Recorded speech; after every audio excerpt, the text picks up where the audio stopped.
こんにちは、斉藤直樹です。今回は、絵が上手くなる反則技5つ教えちゃいます。ということで、僕はシリーズ企画、気まぐれ添削を通して皆さんの絵を添削していますが、絵を添削するときにはね、かなり本気で添削していますので、キーポイント以外にも色々と添削してしまって、一個一個の動画がとても長くなっちゃいます。もちろんね、全部見てもらった方が、多くの気づきを得られると思うので、それにね、越したことはないんですが、でもそうは言っても時間ないよ。もっと効率的に上達のポイントだけをまとめて紹介してほしいな、なんていう忙しい方もたくさんいらっしゃると思うんですね。お任せください。そういった時間のない人のために、ここだけは押さえておいてっていう上達のポイントを過去の添削動画からまとめて紹介しちゃいます。この動画を見ていただければ、ついついやっちゃう失敗例を避けて、これをすればよかったのねと、解決策、そして上達のヒントやきっかけを効率的に得ていただけると思います。ぜひ最後までお付き合いください。特に最初のポイントはこれ結構やっちゃってる人多いので、特に注目ですよ。それでは早速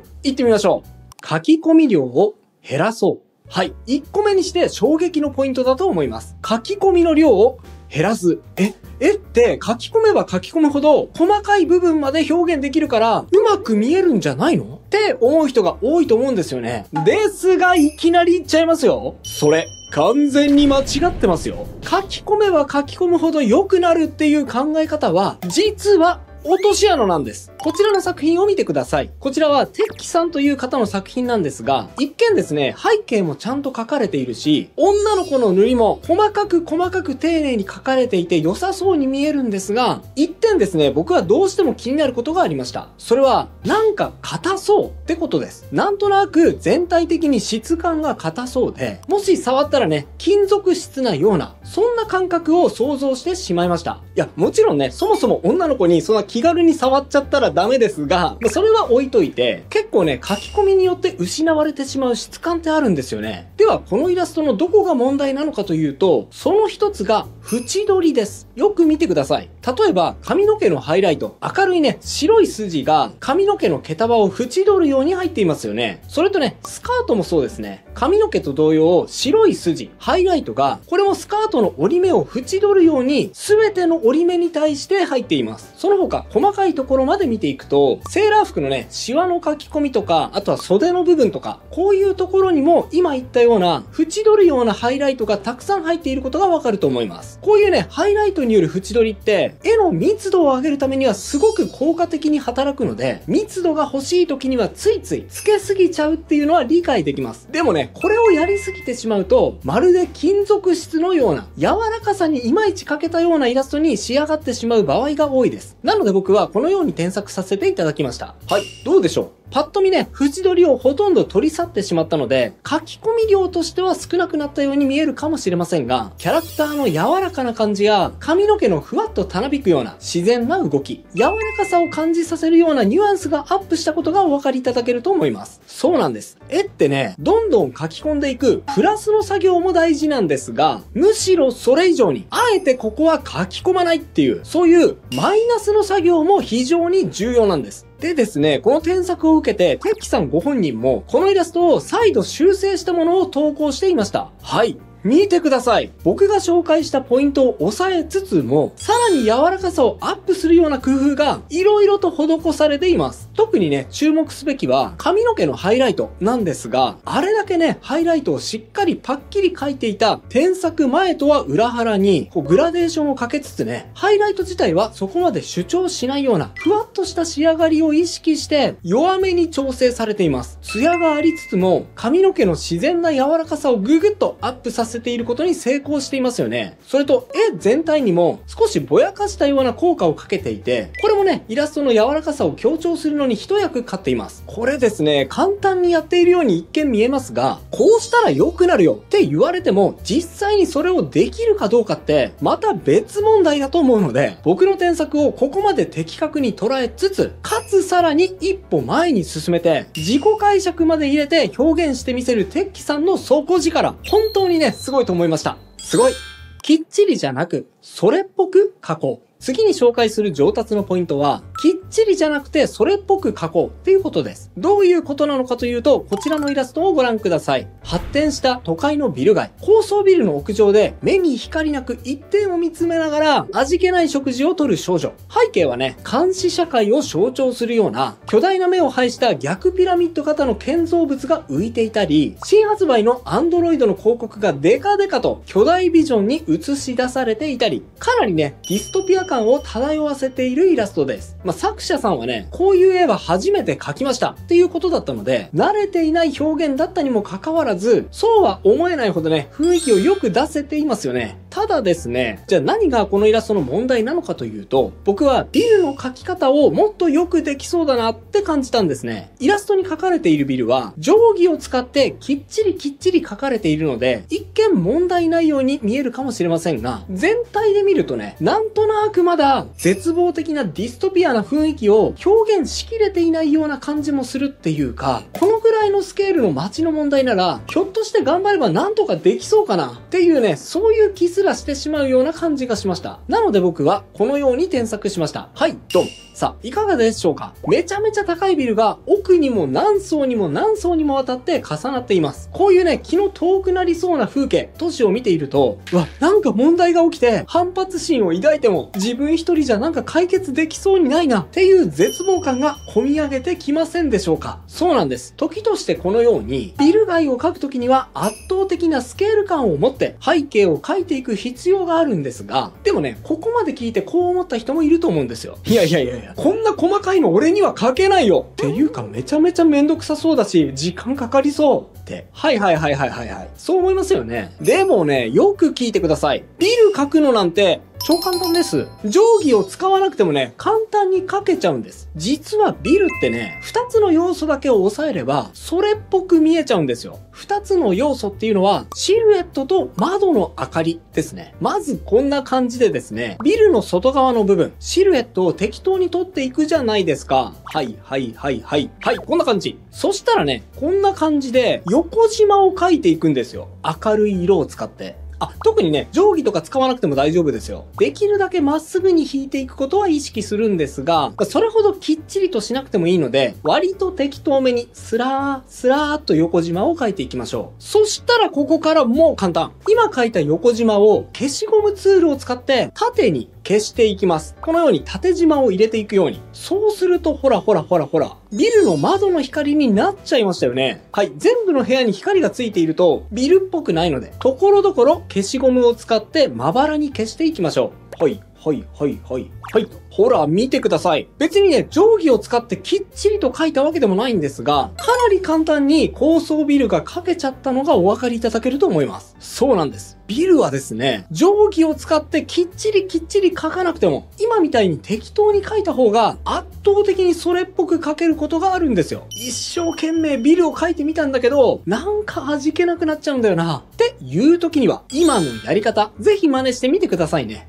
絵を3つに分けて考えよう。皆さん、こんなお悩みを感じたことはないでしょうか？壮大な大自然を描いたつもりなのに、なんだかスカッと抜けるような広さを感じない。窮屈な絵になってしまった。なんていうこと。特にね、背景を描き慣れない時に、一生懸命描いてみたけど、なかなかうまくいかない時期なんかは、こういう経験が多いのではないでしょうか？そこでこちらのイラストを見てください。草むらに佇むエルフの少年。手にはテントを持っていて、そのテントを片付けて、今から旅路に向かおうとしている。見上げる青空には鳥たちが飛び立っていて、爽やかで動きのある演出を感じるように工夫されているイラストです。爽やかでいい絵ですよね。ただね、僕が気になったのは、さっきも言った窮屈感です。すごくね、壮大で奥行きがある風景を描いているにもかかわらず、なんかいまいち広さを感じづらい。そんな絵面になってしまっています。じゃあどうすればいいのかっていうと、僕はこのように添削しました。いろいろな点を修正しているように見えるので、一言で言い表すことが難しいように感じるかもしれませんが、要点はね、結構シンプルです。1点目は、これは簡単です。煽り構図にするってこと。煽り構図っていうのは、キャラクターを下から見上げるような構図のことですね。ほら、見比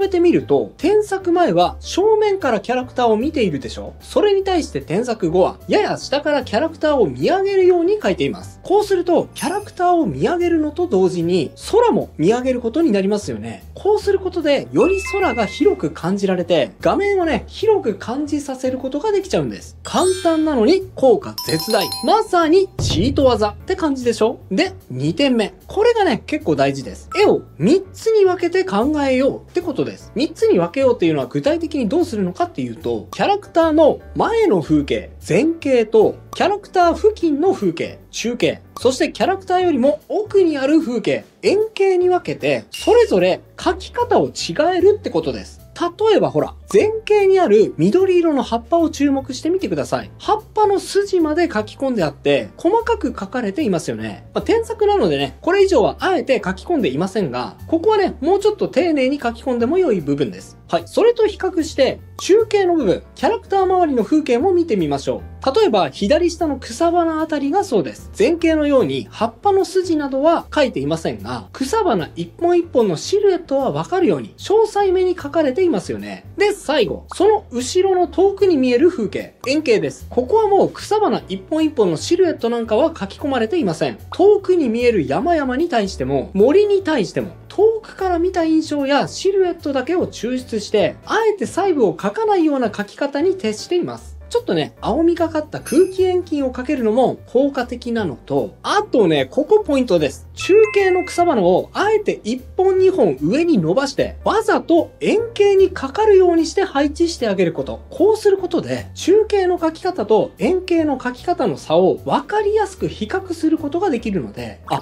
この花は近くにあるのね。で、奥の方にある山は遠くにあるから、こんな風に霞んで見えているんだな。っていう風に、より視覚的にわかりやすく遠近感を表現することができるんです。どうです？広大な自然を感じられるようになったでしょ？見せたい部分は明るくしよう。さて、次は厚塗りで重厚感のあるイラストを描くときには特に注意した方がいい上達のポイントですね。こちらのイラストを見てください。全体が黒基調で重々しい色を使いつつも全体的にしっかり描かれていて見応えのあるイラストですよね。女性の顔もね、骨格がしっかりしていてクールに描かれていて媚びていない雰囲気がとても素敵です。ただですね、僕はちょっとこのイラストを見た時にもったいないって思っちゃいました。っていうのはなぜかというと、書き込みはすごくしっかりされているにもかかわらず、その書き込みがクオリティアップにいまいち繋がっていない感じがしちゃったからです。でね、その原因は何なのかというと、かなりシンプルなことです。それはですね、見てほしい部分に明るさが足りないからですね。それで僕はこのように添削しました。はい、ドン。いかがでしょう？全体として暗い雰囲気はそのままだと思いますが、特に蛇の威圧感や質感がぐぐっと増して、うおってね、圧を感じるような迫力のあるイラストになったのが見て取れると思います。ではなぜこのように変化したのかっていうと、ポイントになるのが明るさですね。変更前は画面全部が同じように暗くて明るいポイントだったのは人物の顔と手、そして上のシャンデリアの部分だけでした。でもね、このイラストの見てほしい部分ってやっぱりこの巨大な蛇だと思うんですね。なので僕は蛇にも光を当てることで蛇独特のぬめりだったり威圧的な目を強調するように添削しました。まあでもね、ただこれもさっきのビルと同じで、そうは言っても細かすぎて蛇の鱗なんて描く気しないよっていう人も多いと思うんですよ。ただね、あえて言わせてください。本日2度目のそれ完全に間違ってますよ。蛇の鱗なんてね、もう超簡単なんです。まずね、こんな風に明るい部分を全体的に明るくします。このように鱗のことなんて考えなくてもいいです。ただ明るくするだけ。そしたらね、ここに鱗の当たりを描いていきます。こんな風に格子状に今描いた明るい部分を消していく感じで、はいと。そしたらね、緑色の明るい部分を端っこからね、ちょんって蛇の鱗の凹凸を意識しつつ消していきますね。はい、ちょんと。そしたら次にさらに明るい色を選択したら、一番出っ張っている部分に丸いハイライトを乗せていきますよ。はい、ちょんと。で、最後にさらに明るい色を選択して、今度は所々に蛇のぬめりを表すようなハイライトを乗せていくだけ。はいと。ほら、めっちゃいい感じでしょ？これ見ると、蛇の鱗描きたくなりますよね。全体的に重厚で暗い絵は一生懸命描いても見栄えがしない場合があります。あれ？なんか描いても描いても迫力出ないぞと思ったら、今みたいに見どころを明るくすることを意識してみてください。きっと一気に絵の見栄えが改善すると思いますよ。背景も描くことで想像を膨らませよう。最後のポイントは、これはね、誰しも分かってはいる。でも面倒だから誰しもが敬遠しがちなポイントなのかもしれません。それは何かというと、背景は描いた方がいいってことです。はい、こちらのイラストを見てください。お花のような大きなリボンで着飾った目力の強い女の子のイラストです。この作者さん、なんとね、中学生ということなんですが、中学の頃からこんな強いイメージでしっかりと絵が描けていて本当にすごいですよね。少なくとも僕は無理でした。すごい。ただですね、割とまとまっちゃっているからこそ、僕は強く言いたい。背景描こうって。はい、こちらのイラストをこのように僕は添削させていただきました。多分ね、ご本人のイメージもあると思うので、作者さんの理想とは少しずれてしまったかもしれませんが、やっぱりですね、背景までちゃんと描いてみることで、自分がどんな世界観を目指して絵を描いているのかっていうことを、その自分が描いた背景を通して、自ら再認識できる、そういう機会にもつながると思うんですよ。あ、私ってこういう世界が描きたかったんだ。それを自分で確認することによって、結果的にシンプルなイラストを描いた場合にも、そのイメージがそのままシンプルな画面にも反映させられるっていうことがあると思うんですが、それをね、一回背景を描いてみることで体験してみないと、ちょっとね、こじんまりと収まってしまう。そういうことがね、起きかねないなって思ったんですね。なのでね、今よりももし、もっともっと成長したいって思ったら、とにかく背景も含めて絵を描いてみること。これを意識してみてください。きっとさらに素敵な絵描きさんになっていけることだと思います。応援しています。以上が今日僕が伝えたかったことです。いかがだったでしょうか？それとね、今回は技術的なことで、足し算だけじゃなくて引き算も大事だよ、みたいな話をしましたが、実はね、絵を上達させる時の心構えとして、勉強、また勉強、みたいにね、足し算だけじゃなくて、もうこういう考え方は捨てちゃった方がいいですよ。っていう、引き算的な考え方をした方がうまくいくポイントもあります。そちらを紹介した動画、衝撃、絵が上達したい人は、この3つを捨ててくださいもおすすめです。興味があればこちらも合わせてチェックしてみてくださいね。それではまた次回の動画でお会いしましょう。バイバイ。